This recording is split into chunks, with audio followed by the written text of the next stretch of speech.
Jane Eyre, Chapter 8. Ere the half-hour ended, 5 o'clock struck, and school was dismissed, and all were gone into the refectory to tea. I now ventured to descend. It was deep dusk. I retired into a corner and sat down on the floor. The spell by which I had been so far supported began to dissolve. Reaction took place, and soon, so overwhelming was the grief that seized me, I sank prostrate with my face to the ground. Now I wept. Helen Burns was not here. Nothing sustained me. Left to myself, I abandoned myself, and my tears watered the boards. I had meant to be so good, to do so much at Lowood, to make so many friends, to earn respect and win affection. Already I had made visible progress, and that morning I had reached the head of my class. Miss Miller had praised me warmly. Miss Temple had smiled approbation. She had promised to teach me drawing and to let me learn French, if I continued to make similar improvements 2 months longer. And then I was well received by my fellow pupils, treated as an equal by those of my own age, and not molested by any. Now here I lay again, crushed, trodden on, and could I ever rise more? Never, I thought, and ardently I wished to die.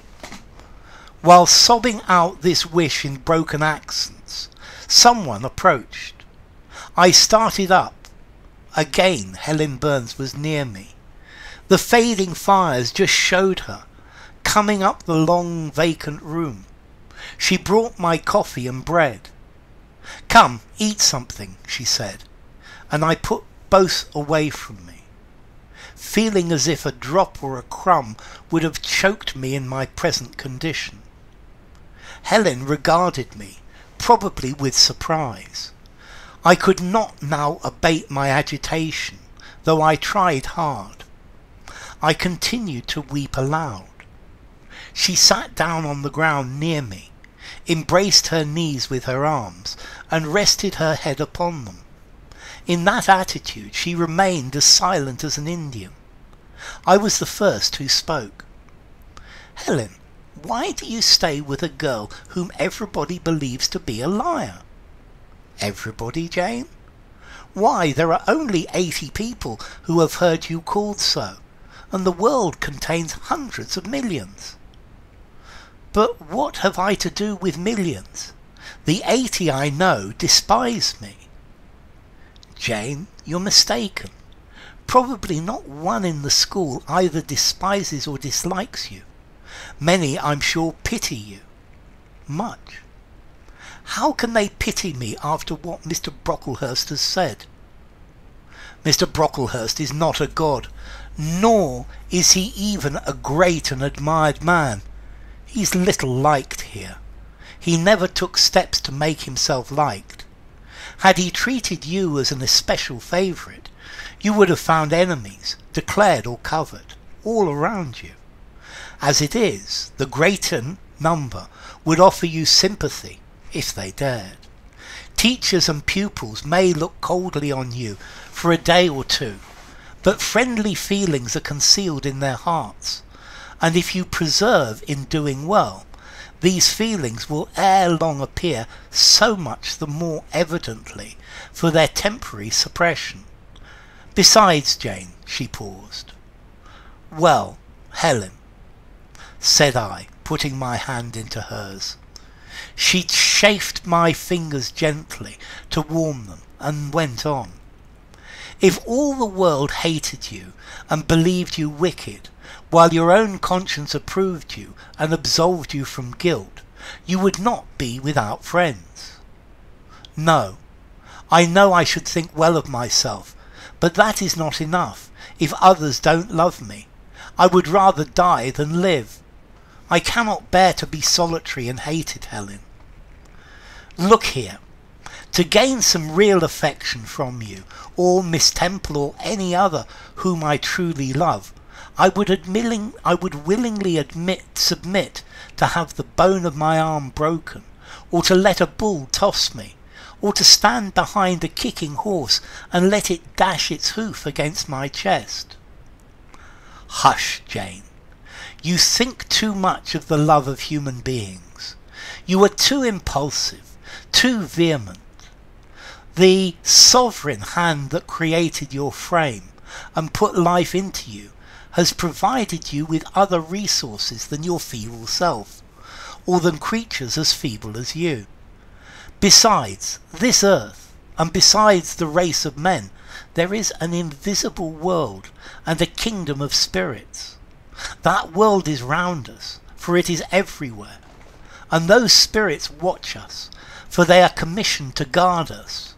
And if we were dying in pain and shame, if scorn smote us on all sides and hatred crushed us, angels see our tortures, recognise our innocent, if innocent we be, as I know you are of this charge which Mr. Brocklehurst has weakly and pompously repeated at second hand from Mrs. Reed. For I read a sincere nature in your ardent eyes and on your clear front. And God waits only the separation of spirit from flesh to crown us with a full reward. Why then should we ever sink, overwhelmed with distress, when life is so soon over, and death is so certain an entrance to happiness, to glory? I was silent. Helen had calmed me, but the tranquillity she imparted there was an alloy of inexpressible sadness. I felt the impression of woe as she spoke, but I could not tell whence it came, and when, having done speaking, she breathed a little fast and coughed a short cough, I momentarily forgot my own sorrows to yield a vague concern for her.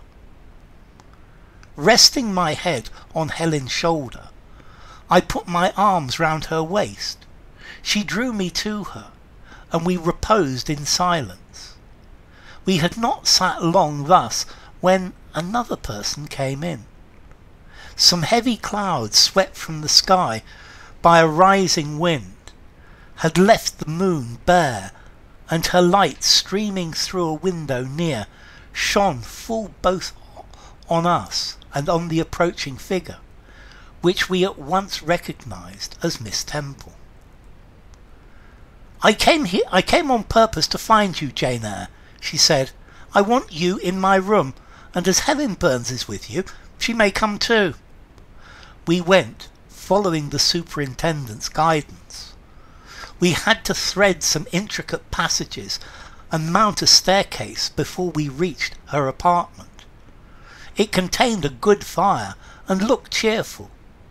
Miss Temple told Helen Burns to be seated in a low armchair on one side of the hearth, and herself taking another, she called me to her side. "Is it all over?" she asked, looking down at my face. "Have you cried your grief away?" "I'm afraid I shall never do that." "Why?" "Because I have been wrongly accused, and you, ma'am, and everybody else will think now me wicked." "We shall think you what you prove yourself to be, my child. Continue to act as a good girl, and you will satisfy us." "Shall I, Miss Temple?" "You will," she said, passing her arm around me. "Now tell me who is the lady whom Miss Brocklehurst called your benefactress?" "Mrs. Reed, my uncle's wife. My uncle is dead, and he left me to her care." "Did she not then adopt you of her own accord?" "No, ma'am. She was sorry to have to do it, but my uncle, as I have often heard the servants say, got her to promise before he died that she would always keep me." "Well now, Jane, You know, or at least I will tell you, that when a criminal is accused, he is always allowed to speak in his own defence. You have been charged with falsehood. Defend yourself to me as well as you can. Say whatever your memory suggests is true, but add nothing and exaggerate nothing. I resolved in the depth of my heart that I would be most moderate, most correct, and having reflected a few minutes in order to arrange coherently what I had to say, I told her all the story of my sad childhood. Exhausted by emotion, my language was more subdued than it generally was when it developed that sad theme, and mindful of Helen's warnings against the indulgence of resentment, I infused into the narrative far less of the gall and wormwood than ordinary. Thus restrained and simplified, it sounded more credible. I felt as I went on that Miss Temple fully believed me.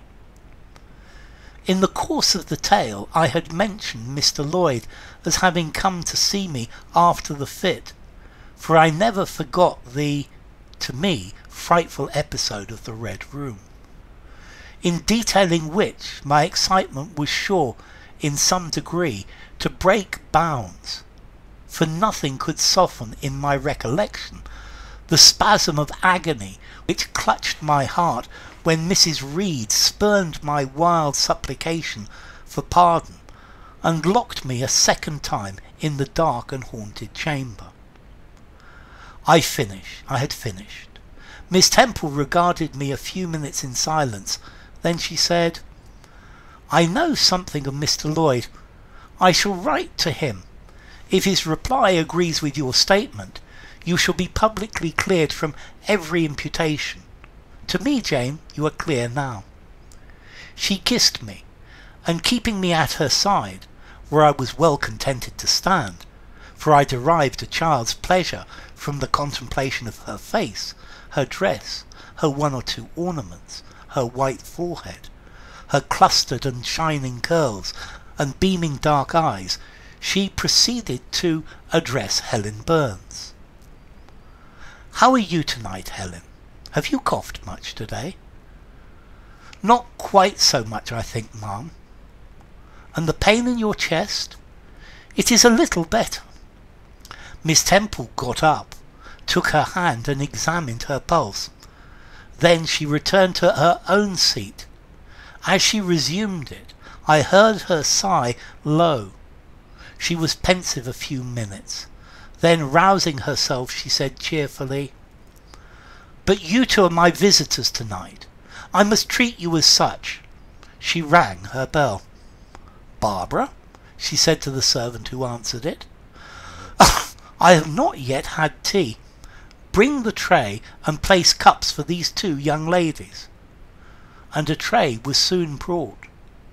How pretty to my eyes did the china cups and bright teapot look, placed on the little round table near the fire. How fragrant was the steam of the beverage, and the scent of the toast, of which, however, I, to my dismay, for I was beginning to be hungry, discerned only a very small portion. Miss Temple discerned it too. "Barbara," said she, "can you not bring a little more bread and butter? There is not enough for 3. Barbara went out. She returned soon. "Madam, Mrs. Harden says she has sent up the usual quantity." Mrs. Harden, be it observed, was the housekeeper, a woman after Mr. Brocklehurst's own heart, made up of equal parts of whalebone and iron. "Oh, very well," returned Miss Temple. "We must make it do, Barbara, I suppose." And as the girl withdrew, she added, smiling, "Fortunately, I have it in my power to supply deficiencies for this once." Having invited Helen and me to approach the table, and placed before each of us a cup of tea, with one delicious but thin morsel of toast, she got up, unlocked a drawer, and taking from it a parcel wrapped in paper, disclosed presently to our eyes a good-sized seed cake. "I meant to give each of you some of this to take with you," said she, "but as there is so little toast, you must have it now." And she proceeded to cut slices with a generous hand. We feasted that evening as on nectar and ambrosia, and not the least delight of the entertainment was the smile of gratification which our hostess regarded us. As we satisfied our famished appetites on the delicate fare she liberally supplied. Tea over, and the tray removed, she again summoned us to the fire. We sat one on each side of her, and now a conversation followed between her and Helen, which it was indeed a privilege to be admitted to hear. Miss Temple had always something of serenity in her air, of state in her mien, of refined propriety in her language, which precluded deviation into the ardent, the excited, the eager, something which chastened the pleasure of those who looked on her and listened to her by a controlling sense of awe, and such was my feeling now. But as to Helen Burns, I was struck with wonder. The refreshing meal, the brilliant fire, the presence and kindness of her beloved instructress, or perhaps, more than all these, something in her own unique mind had roused her powers within her. They woke, they kindled. First they glowed in the bright tint of her cheek, which till this hour I had never seen but pale and bloodless. Then they shone in the liquid lustre of her eyes, which had suddenly acquired a beauty more singular than that of Miss Temple's.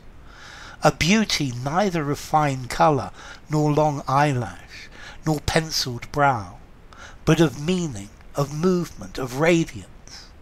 Then her soul sat on her lips, and language flowed from what source I cannot tell.